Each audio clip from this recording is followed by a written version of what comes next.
Te bendiga el Señor desde su santa y preciosa morada, quite la tristeza de tu corazón, te devuelva el gozo de sentirte salvo, salva, que quite de ti aquellas cosas que te han alejado de Él y que puedas estar en su presencia, disfrutando de la plenitud de su gloria.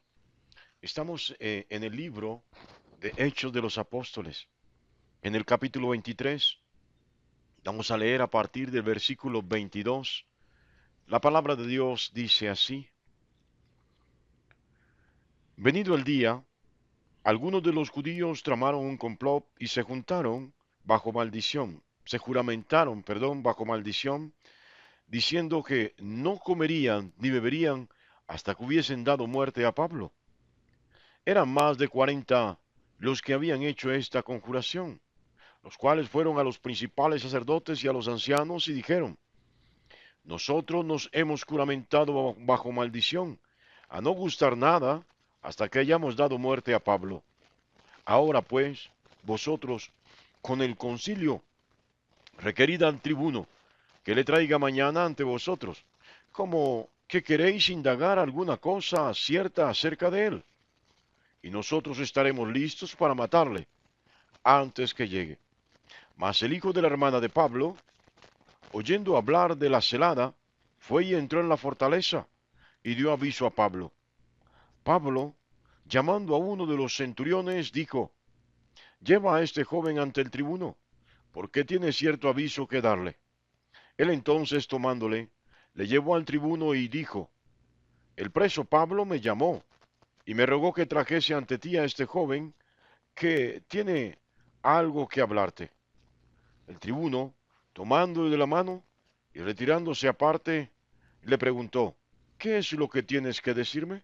Él le dijo: Los judíos han convenido en rogarte que mañana lleves a Pablo ante el concilio, como que van a inquirir alguna cosa más cierta acerca de él.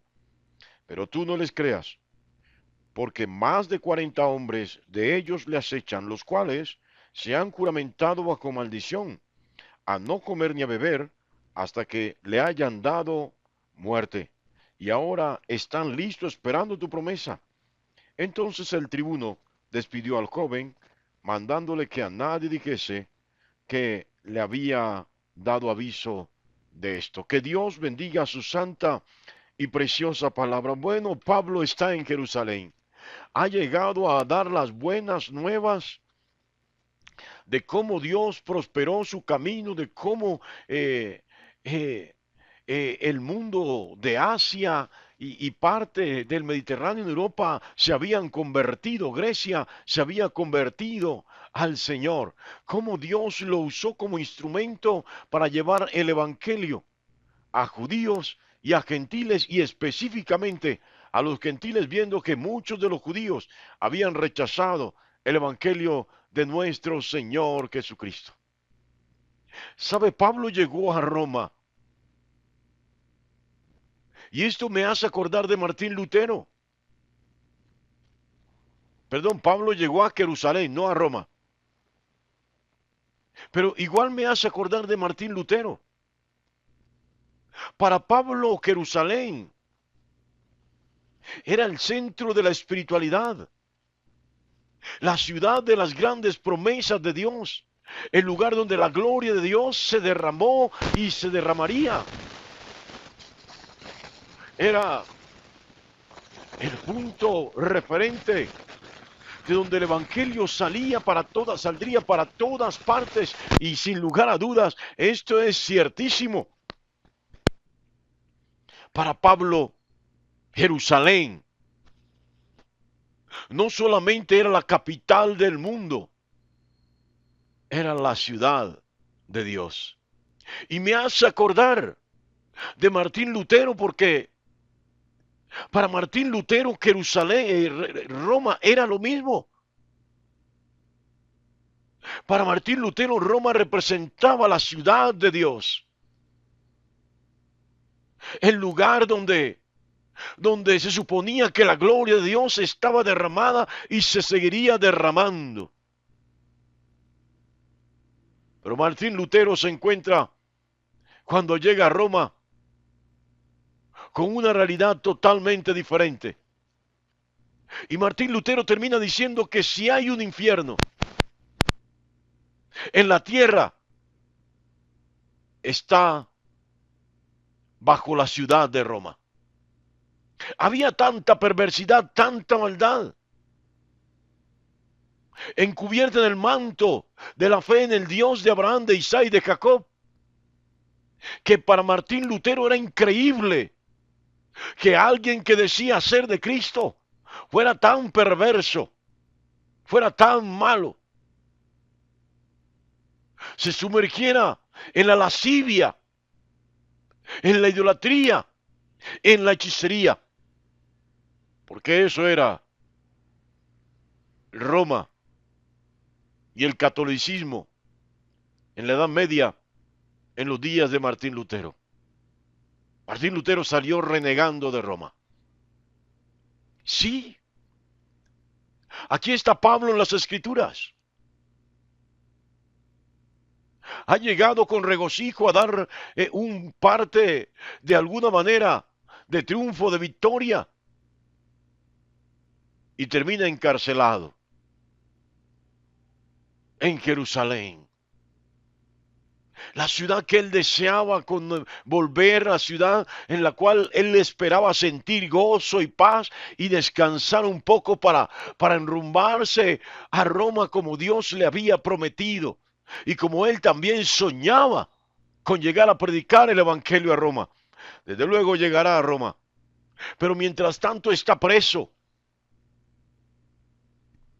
Y aquellos con los cuales un día sirvió para perseguir a la iglesia, ahora también lo persiguen a él y lo quieren matar. Como él fue instrumentalizó a otros para matar a Esteban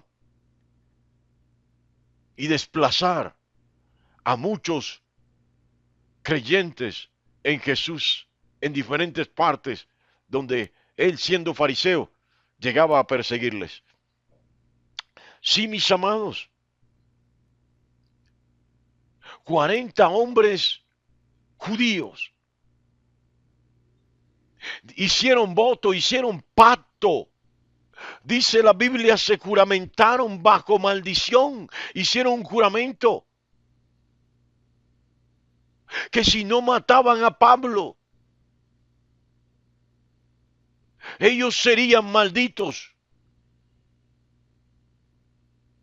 Y esto era grave. Sí.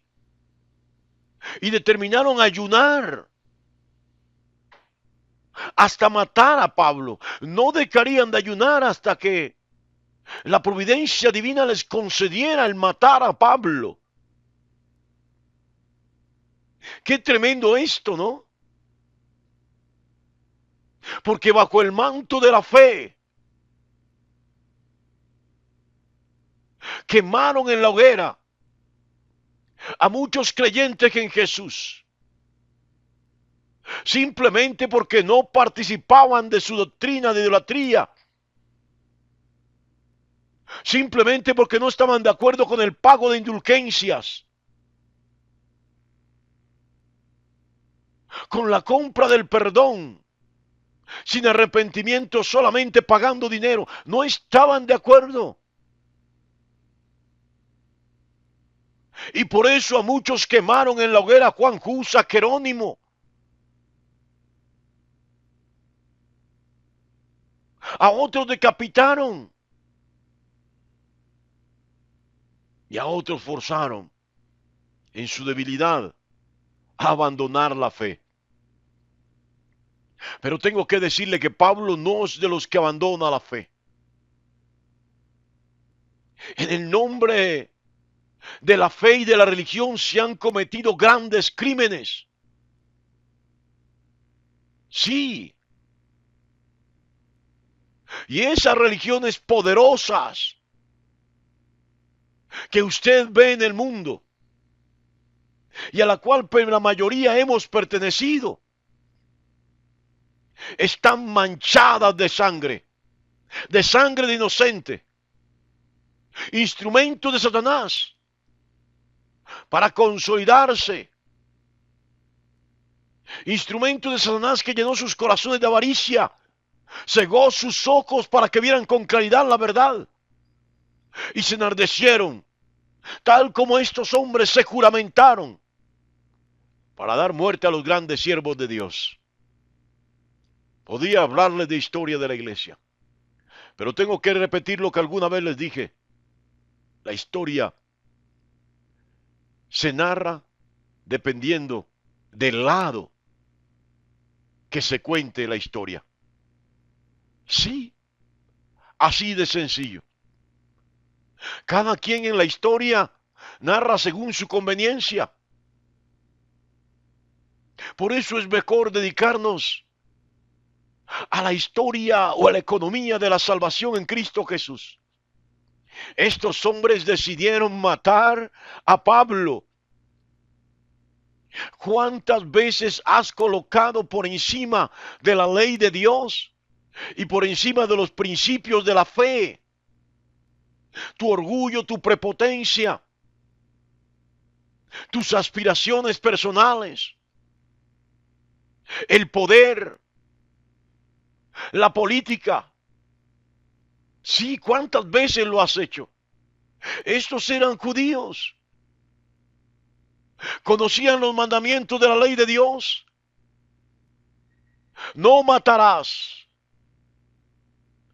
Y aunque se entendía el judío natural, entendían que no podía matar a un hermano judío,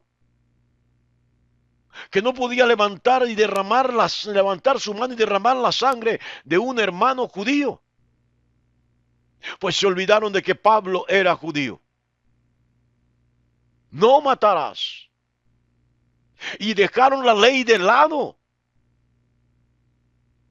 pretendiendo asesinar a Pablo.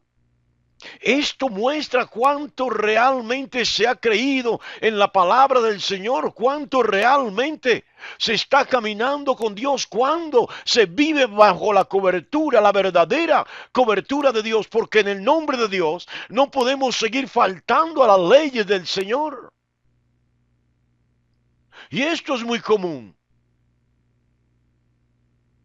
que la religión, pretendiendo encarnar el don de Dios en sus diferentes expresiones, termine siendo maquiavélica, donde el fin justifica los medios. Qué tremendo esto. Y yo no sé si está entendiendo en esta mañana, pero dijo un cantante: no se cambia principios por placer, no se cambian tradiciones por las leyes o las leyes de Dios por tradiciones. No se cambia la voluntad de Dios, la palabra de Dios, óigalo bien, por las estructuras de los hombres. Sí, ellos estaban preocupados por el judaísmo, por el templo. Estaban preocupados porque Pablo había abandonado la fe y ahora estaba predicando a un Jesús como el rey de Israel, como el Mesías, como el ungido, como el Salvador de la humanidad. Este era un Jesús que no pertenecía al templo. Este Jesús que predicaba Pablo no pertenecía a sus estructuras y cuestionó aún él mismo toda la estructura religiosa del judaísmo.